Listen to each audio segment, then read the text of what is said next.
ECOWAS persists on finding solutions to restoration of peace and constitutional order in Mali. Committee of Chiefs of Defense Staff in the region make final plans for the deployment of 3,000-strong ECOWAS mission in Mali, MISEMA, but say it is hinged on formal requests from government of Mali. ECOWAS intensifies campaign to eradicate malaria from the region at review meeting. ECOWAS volunteer program gets regional council.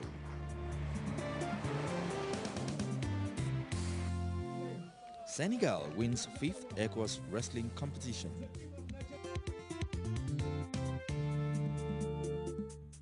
And Miss ECOWAS Peace Ambassador presented with grand prize.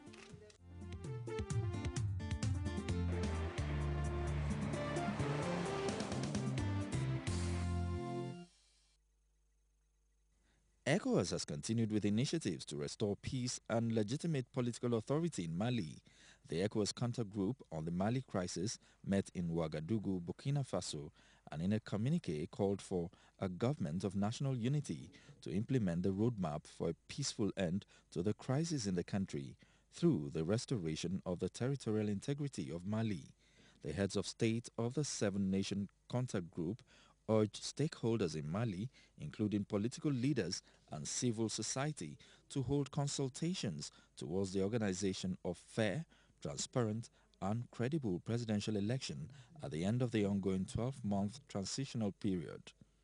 The interim president, prime minister and members of the current transitional government shall not be candidates in the presidential elections to be organized by the National Unity Government.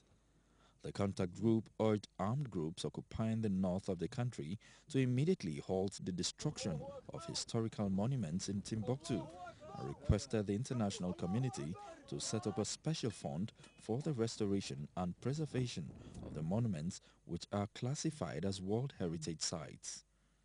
The group also demanded the immediate release of all persons arbitrarily detained and called on the International Criminal Court to initiate the necessary inquiries in order to identify the perpetrators of these war crimes and to initiate the necessary legal proceedings against them. The contact group leaders encouraged the government of Mali to put in place a national body responsible for peace talks with the armed groups in northern Mali under the aegis of the ECOWAS mediator to facilitate a negotiated political solution to the crisis. In this regard, it urged the interim president to immediately file a formal request to ECOWAS and the United Nations for the deployment of ECOWAS troops to support the Malian army in defending the territorial integrity of Mali.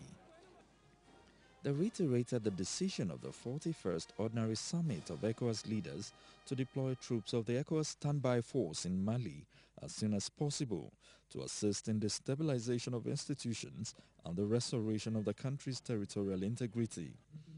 The communique then called on the Malian government, armed groups in the north, as well as other stakeholders to ensure the full implementation of the relevant provisions of Resolution 2056 2012, adopted by the UN Security Council on 5th July 2012. The heads of state warned that those who oppose the smooth running of the transition and ECOWAS decisions will be liable to individual and collective sanctions.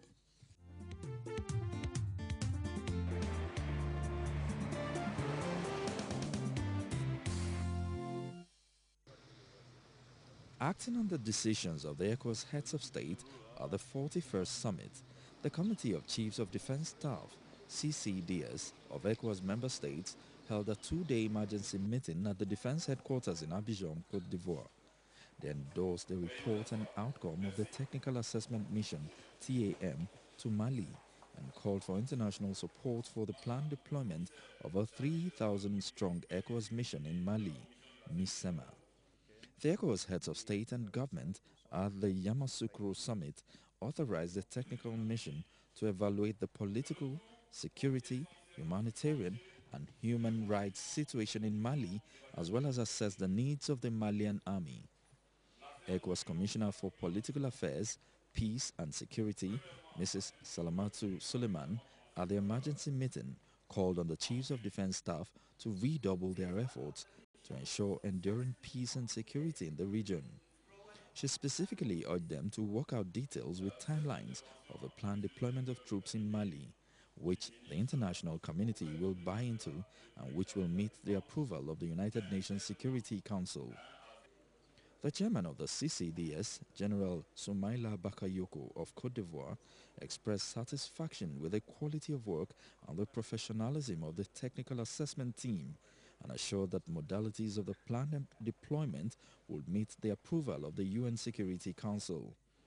The Chiefs of Defense Staff noted that the gravity of the political, security and humanitarian situations in Mali and observed that it constitutes a serious threat to peace, not only in Mali, but also in the entire region. The committee reiterated that to secure international support and approval by the United Nations Security Council for the deployment of MISEMA, there has to be a formal request by the Malian government. The meeting was attended by chiefs of defense staff, some chiefs of police and gendarmeries of member states, and the special representative of the President of ECOWAS Commission to Mali, Mr. Abudu Chika Toure.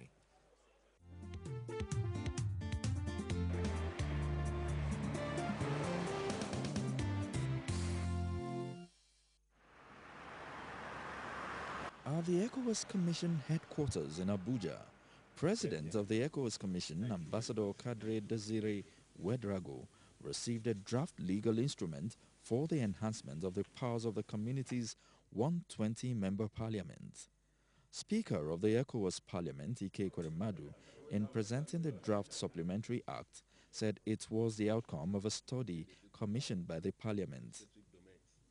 He explained that the study advised the Parliament on 13 main areas, including the interconnection of communication links, interconnection of network, public health, common education policy, youth and sports, treaty review, social integration, and community citizenship.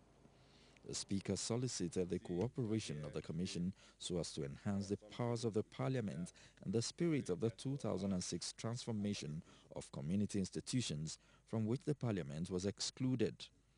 The Nigerian senator said, "A Parliament with enhanced powers is one of the legacies the present leadership of the Parliament wants to bequeath to the community," and called for the active partnership, support and understanding for the timely adoption of the draft supplementary act on the Parliament.